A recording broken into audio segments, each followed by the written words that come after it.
We beginnen om 8 uur.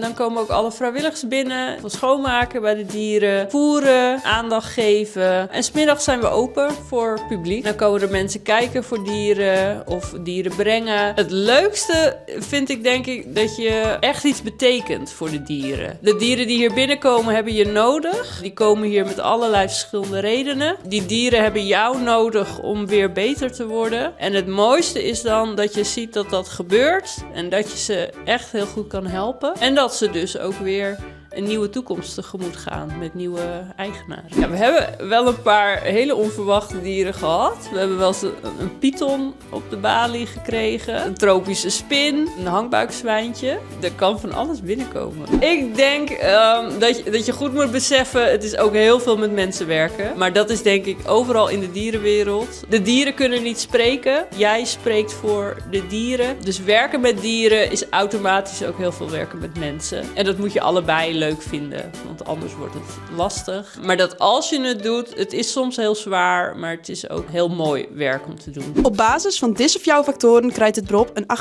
8,3. Hiermee stiet het beroep voor nou boven onder in de ranking.